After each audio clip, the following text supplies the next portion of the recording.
नमस्कार मित्रों, सभी को नमस्कार। देखिए, सबसे पहले एक जरूरी सूचना। आपके जो नए आयोग की बात चल रही थी तो उसका गठन हो चुका है। तो अब सभी लोग पढ़ाई पर विशेष ध्यान देंगे, क्योंकि यदि आपका सुपर टेट में 1/4 यदि जुड़ता है तो उसके लिए आपको मेहनत करनी होगी। यदि आप सीटेट में अधिकतम से अधिकतम मार्क्स लाते हैं तो आपको सुपर टेट में कोई दिक्कत नहीं होगी। सीटेट में यदि नहीं ला पाते हैं तो आप यूपी टेट में अधिकतम से अधिकतम मार्क्स लाने की कोशिश करिए, जिस वजह से सुपर टेट में कोई दिक्कत ना हो। तो आपका सबसे पहले तो सीटेट लगा हुआ है, तो आपको सीटेट पर फोकस करना है। फिर इसके बाद यूपी टेट आएगा, तो यूपी टेट पे बात की बात रही तो आपको अभी प्रेजेंट टाइम का देखना है। तो आपको सीटेट में बहुत अच्छे से मेहनत करना है, ठीक है, जिस वजह से आपके अधिकतम से अधिकतम मार्क्स आ पाए। तो सभी लोग अब पढ़ाई पर अपना विशेष ध्यान देंगे और अपने अध्ययन को बहुत इष्टकल तरीके से करेंगे, जिस वजह से अधिकतम मार्क्स ला पाए। तो आज हम लोग क्या पढ़ेंगे? आज हम लोग पढ़ेंगे सीटेट। सीटेट के जो प्रीवियस ईयर क्वेश्चन पेपर हैं उसमें से बहुत मोस्ट इंपोर्टेंट क्वेश्चन है, उनको मैंने यहाँ संकलित किया है। तो उन क्वेश्चंस को देखते हैं। आइए अपने सेशन को स्टार्ट करते हैं।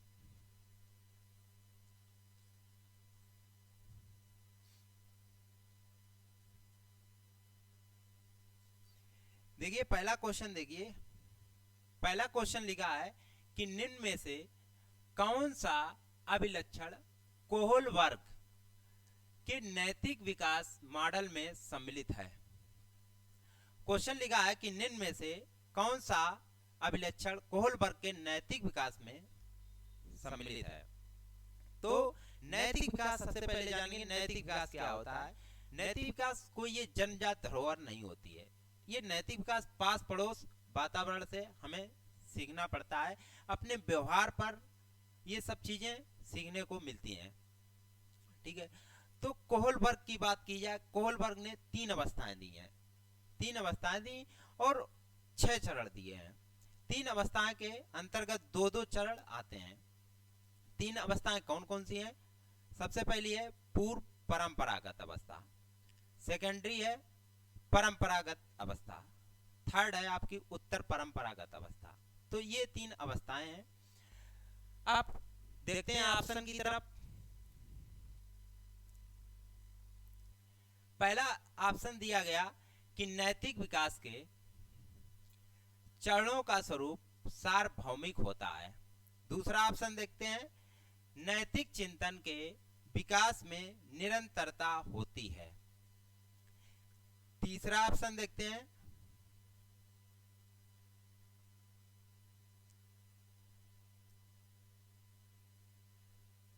तीसरा ऑप्शन देखिए,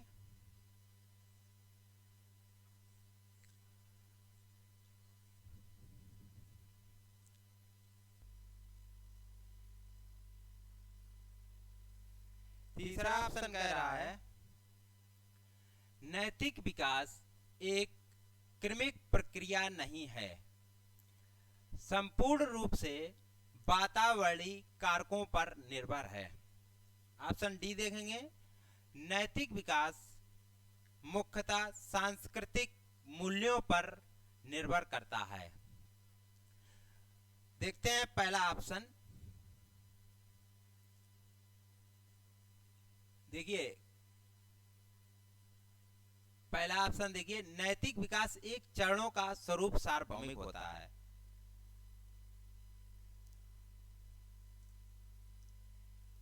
नैतिक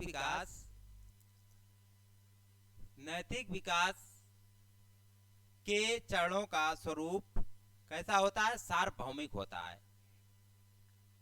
तो ये तो बात इसमें आती है नैतिक विकास कोहलबर्ग के चरण में। तो आपका ऑप्शन ए ही सही हो जाएगा।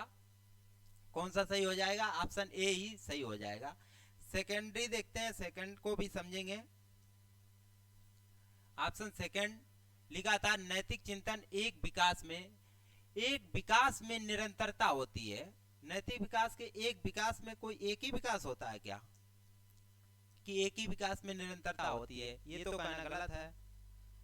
ठीक है, एक ही विकास में निरंतरता होती है, तो ये तो कहना गलत है। ऑप्शन सी भी पढ़ेंगे, नैतिक विकास एक क्रमिक प्रक्रिया नहीं है। देखिए, एक नैतिक विकास कोई क्रमिक प्रक्रिया नहीं है, तो इसलिए आपका ऑप्शन गलत है।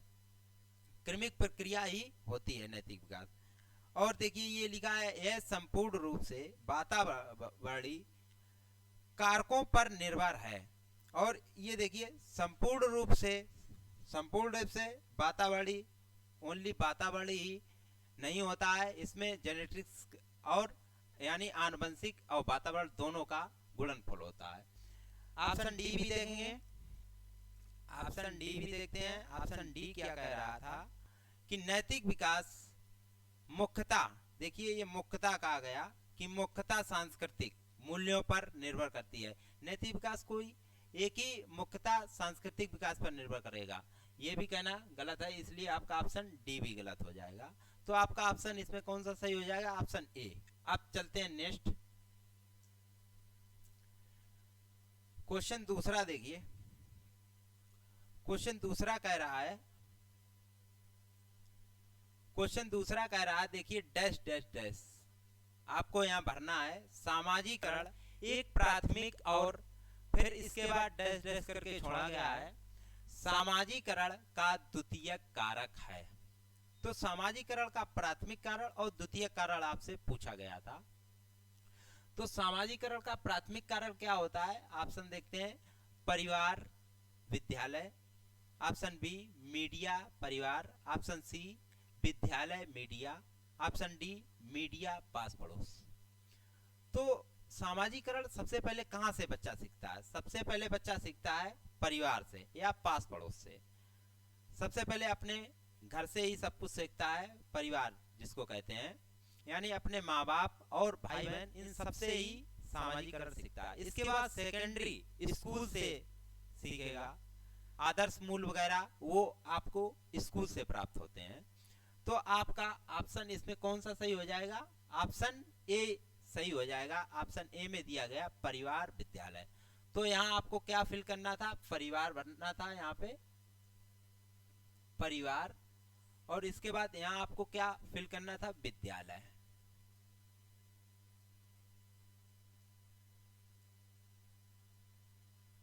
ठीक है, तो प्राथमिक कारक और सेकेंडरी कारक आप जान गए होंगे, और मीडिया भी कह सकते हैं सेकेंडरी। ठीक, और यही नहीं कि परिवार नहीं आया तो अब हम कौन सा ऑप्शन टिक करें, तो परिवार नहीं आता तो वहां पे पास पड़ोस दिया जाएगा आपको। ठीक है, और यदि विद्यालय नहीं आएगा तो मीडिया दिया जाएगा। देखिए यहाँ दिया गया मीडिया, पास पड़ोस ये दिया गया। ठीक है, तो इसको ध्यान रखेंगे। अब आइए नेक्स्ट पढ़ते हैं क्वेश्चन। नेक्स्ट देखिए, लेव वाइगोस्की ने बच्चे के स्वयं से संवाद करने की क्रिया के लिए किस शब्द का प्रयोग किया है? लेव वाइगोस्की ने स्वयं से संवाद यानी स्वयं से बात करने की क्रिया को किस शब्द का प्रयोग किया है? यानी स्वयं से संवाद करना, स्वयं से बातचीत करना, लेव वाइगोस्की ने किस क्रिया के लिए शब्द का प्रयोग किया था? तो इन्होंने स्वयं से संवाद करने के लिए क्रिया को क्या कहा था? प्राइवेट स्पीच यानी निजी संवाद कहा था। ठीक है, तो आपका ऑप्शन ए ही दिया गया था, निजी संवाद। तो आपका ऑप्शन कौन सा सही हो जाएगा? ऑप्शन ए ही आपका सही हो जाएगा। और जीन पियाजे ने स्वकेंद्रीवाद कहा था। जीन पियाजे ने यानी स्वयं से संवाद करना क्या कहा था? तो कहा था स्वकेंद्रीवाद। जीन पियाजे ने कहा था स्वयं से बात करना, क्या कहा? स्वकेंद्रीवाद। ठीक है, यदि आपसे जीन पियाजे पूछा जाता तो आप कौन सा उत्तर देते? स्वकेंद्रीवाद। अब आइए नेक्स्ट पढ़ते हैं क्वेश्चन। देखिए नेक्स्ट लिखा था कि विकास का सिद्धांत बताता है कि गामक कौशलों का विकास शरीर के मध्य से आरंभ होकर शरीर के सिरों की ओर बढ़ता है। क्वेश्चन कह रहा था कि विकास का सिद्धांत बताता है कि ये गामा कौशलों का विकास शरीर के मध्य से आरंभ होकर शरीर के सिरों की ओर बढ़ता है। यानी देखिए ये बच्चा है तो इसका कहां से विकास शुरू हुआ है, कह रहा है कि मध्य से प्रारंभ हुआ, मध्य से यानी यहां से प्रारंभ हुआ और सिरों की ओर बढ़ता गया है। तो इसको क्या कहेंगे, इसको क्या कहते हैं? देखिए ऑप्शन देखते हैं। ऑप्शन देखिए, ऑप्शन था पहला घुमावदार यानी स्पाइरल, ऑप्शन बी विशिष्टता, ऑप्शन सी अधोगामी, ऑप्शन डी शीर्षगामी। शीर्षगामी क्या होता है? सिर से पैर की ओर जब विकास होता है तो इसको शीर्षगामी कहते हैं। ठीक है। अधोगामी, अधोगामी को ही केंद्र से जब बाहर की ओर कोई विकास होता है तो उसे क्या कहते हैं? अधोगामी कहते हैं। उसको क्या कहते हैं? अधोगामी। तो option C the right answer. अब आइए नेक्स्ट बढ़ते हैं।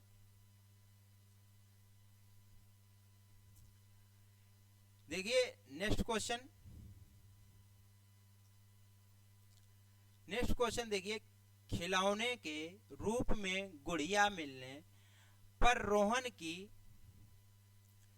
प्रतिक्रिया थी, मुझे यह खिलौना पसंद नहीं है क्योंकि लड़के गुड़िया से नहीं खेलते हैं। देखिए खिलौने के रूप में गुड़िया मिलने पर रोहन की प्रतिक्रिया थी, रोहन कहते हैं कि मैं गुड़िया से नहीं खेलूंगा, ठीक है, क्योंकि लड़के गुड़िया से नहीं खेलते हैं। देखिए हमारे समाज में होता क्या है, हमारे समाज में जब बच्चा जन्म ही लेता है तब ये रूढ़वादिता सब बता दी जाती है। यानी उनके माता पिता ही कहते हैं कि देखिए आप लड़का हैं तो आप इससे नहीं खेलेंगे, लड़की इससे खेलेगी। यानी लड़का घर का काम नहीं करेगा और लड़की घर का काम करेगी। तो ये सब कहना हमारे समाज के लिए गलत होता है, तो ये रूढ़वादिता को बढ़ावा देता है। तो ऐसा कहना गलत होता है कि लड़के बाइक चलाएंगे और लड़कियां नहीं चलाएंगी, ये सब गलत होता है। ठीक है, दोनों को समान मौका दीजिए। ठीक है, तो ऑप्शन देखते हैं।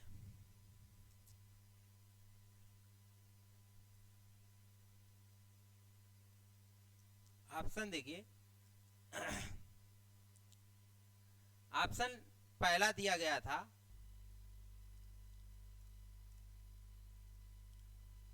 ऑप्शन पहला जेंडर प्रासंगिकता, ऑप्शन बी दिया गया था जेंडर भेदभाव, ऑप्शन सी दिया गया था जेंडर रूढ़वादिता, ऑप्शन डी दिया गया था जेंडर स्थिरता। तो जब ऐसी बात की जाती है कि लड़का ये काम करेगा लड़की ये काम करेगी, तो ये क्या होता है? ये एक जेंडर रूढ़वादिता को बढ़ावा देता है। तो ये सब करना गलत होता है। तो आपका ऑप्शन इसमें कौन सा सही हो जाएगा? ऑप्शन सी सही हो जाएगा। कौन सा? Option C, option C the right answer. अब आइए नेक्स्ट बढ़ते हैं। देखिए आज मेरी थोड़ा तबीयत सही नहीं थी, फिर भी मैंने क्लास आपकी ली, ठीक है, और बहुत ज़्यादा मेरी तबीयत खराब थी, आज शाम को बहुत ज़्यादा थी, इसलिए थोड़ा पढ़ाने में दिक्कत आ रही है। कुछ मैं जल्दी जल्दी आपको पढ़ा रहा हूँ, ठीक है, और ज़्यादा समझा नहीं रहा हूँ क्योंकि तबीयत थोड़ा मेरी ढीली है। अब आइए नेक्स्ट क्वेश्चन देखते हैं। एक सृजनात्मक बालक निम्न में से कौन से गुण मौजूद होंगे? सृजनात्मकता क्या होती है? सृजनात्मक क्या होता है? सृजनात्मकता क्या होती है? तो ये एक होती है डाइवर थिंकिंग। ये एक सृजनात्मकता क्या दर्शाती है? तो ये आपको एक दर्शाती है कि एक नवीन विचार यानी एक नवीन मौलिकता का विचार, ये आपको नवीन कार्यों में प्रदर्शन करेगी और आपके दिमाग में अच्छे अच्छे विचार आएंगे। तो ये होता है सृजनात्मकता। ऑप्शन ए देखिए अपसारी चिंतन, ऑप्शन बी देखिए अभिसारी चिंतन, ऑप्शन सी देखिए अमूर्त चिंतन, ऑप्शन डी देखिए नवीन आमुख उत्पादन की योग्यता। तो इसमें पूछा गया था निम्न में से कौन से इसमें गुण मौजूद होते हैं। तो अपसारी चिंतन डाइवर्ट थिंकिंग होती है, डाइवर्जेंट थिंकिंग, और इसके बाद आपकी होती है अमूर्त चिंतन योग्यता, और आपकी होती है नवीन आमुख उत्पादन की योग्यता। तो आपका ऑप्शन इसमें कौन सा सही हो जाएगा, देखते हैं। ये देखिए आपके विकल्प दिए गए थे, तो ऑप्शन आपका कौन सा सही होगा, ओनली दूसरा नहीं होगा, तो दूसरे को छोड़ देंगे, फर्स्ट और सेकंड और थर्ड तीनों हो जाएंगे। फर्स्ट होगा, सेकंड होगा, थर्ड होगा। तो आपका ऑप्शन कौन सा सही होगा, ऑप्शन सी सही होगा। अब आइए नेक्स्ट बढ़ते हैं। क्वेश्चन देखिए नेक्स्ट, हार्वर्ड गार्डनर के सिद्धांत में डैश करके छोड़ दिया गया, फिर बुद्धि वाले व्यक्ति वनस्पतियों और जीवों की विभिन्न प्रजातियों की सुंदरता को पहचान सकते हैं और जान सकते हैं। तो यहाँ आपको क्या फील करना था, आपसे कहा गया था हार्वर्ड गार्डनर के सिद्धांत की बुद्धि वाले व्यक्ति वनस्पतियों और जीवों के बारे में जानते हैं। तो हार्वर्ड गार्डनर के अनुसार वनस्पतियों और जीवों के विभिन्न जो प्रजातियां होती हैं इनको पहचान लेता है व्यक्ति। तो ये बुद्धि किसमें पाई जाती है, हार्वर्ड गार्डनर के बारे में जो यूपीटेट 2020 में पेपर हुआ था उसको मैंने आप कराया था अभी प्रीवियस वीडियो में, तो उसको वीडियो को देखेंगे। यदि आप सर्च करेंगे मां अन्नपूर्णा क्लासेस पर क्या बोलते बाल विकास बाय उमेश सर 2020 का पेपर डाल देंगे तो आपको आ जाएगा वहां पर, और आप उसमें हार्वर्ड गार्डनर को बहुत अच्छे से पढ़ पाएंगे, देख लेंगे। ठीक है, उसमें मैंने सारी बुद्धियों के प्रकार बताए और प्लस बताया है उसमें कौन सी बुद्धि किसमें पाई जाती है। तो यहाँ वही क्वेश्चन कह रहा था कि वनस्पतियों और जीवन की सुंदरता को पहचान लेता है, तो ये किस में आएगा, क्या स्थानिक बुद्धि में आएगा या प्रकृतिवादी बुद्धि में आएगा या संगीतमय बुद्धि में आएगा या अंतर्गत व्यक्तिक बुद्धि में आएगा। तो वनस्पतियां और जीवों को पहचानना किस में आएगा, प्रकृतिवादी बुद्धि में आएगा। Option B is the right answer. स्थानिक बुद्धि क्या होती है, स्थानिक बुद्धि में आपका मूर्तिकार आता है। कौन आता है, मूर्तिकार आता है। इसके बाद संगीतमय बुद्धि में जो म्यूजिक वगैरह आते हैं जिनको अंतर्वैयक्तिक बुद्धि क्या होती है, इंटरपर्सनल होती है, दूसरों की बुद्धि को पहचानना। और एक होता है इंट्रापर्सनल यानी स्वयं की बुद्धि को पहचानना। तो दूसरों की बुद्धि को कौन पहचानता है, सेल्समैन जो होते हैं वो दूसरों की बुद्धि को पहचान लेते हैं। और इंट्रापर्सनल बुद्धि खुद की बुद्धि यानी लेखक योगी संत होते हैं, ये खुद की बुद्धि को जानते हैं। तो इसमें ऑप्शन के हिसाब से कौन सा सही हो जाएगा, option B is the right answer. अब आइए नेक्स्ट पढ़ते हैं। क्वेश्चन देखिए कि निम्नलिखित में से कौन सा सूक्ष्म कौशल के उपयोग का एक उदाहरण है। क्वेश्चन पूछा गया था कि निम्नलिखित में से कौन सा सूक्ष्म कौशल के उपयोग का एक उदाहरण है। एक होता है सूक्ष्म कौशल, एक होता है स्थूल कौशल। सूक्ष्म कौशल क्या होता है, सूक्ष्म कौशल होता है छोटी छोटी मांसपेशियों से किया गया ज्ञान सूक्ष्म कौशल होता है, और बड़ी बड़ी मांसपेशियों से किया गया ज्ञान ये होता है आपका स्थूल कौशल। तो सूक्ष्म कौशल का एक उदाहरण आपसे पूछा गया था, तो दौड़ना, ऑप्शन बी दिया गया चलना, ऑप्शन सी दिया गया था घसीट कर लिखना, ऑप्शन डी दिया गया कूदना। तो दौड़ना और चलना और ये कूदना ये आपके तीनों कैसे हैं, ये आपके स्थूल कौशल हैं। कैसे, स्थूल कौशल हैं। और ये आपका लिखना, घसीट कर लिखना या बुनाई करना, बटन लगाना, तो ये सब क्या होता है, चित्र बनाना, ये सब होता है सूक्ष्म कौशल। तो आपका ऑप्शन कौन सा सही हो जाएगा, आपका ऑप्शन हो जाएगा सी सही। अब आइए नेक्स्ट बढ़ते हैं।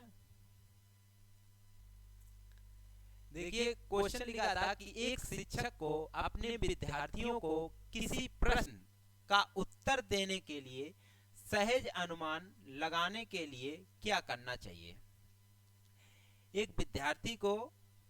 एक शिक्षक को अपने विद्यार्थी को किसी प्रश्न के उत्तर देने के लिए सहज अनुमान लगाना था, तो क्या करना चाहिए। उसे क्या करना चाहिए, प्रोत्साहित यानी अनदेखा या दंडित या अवरुद्ध।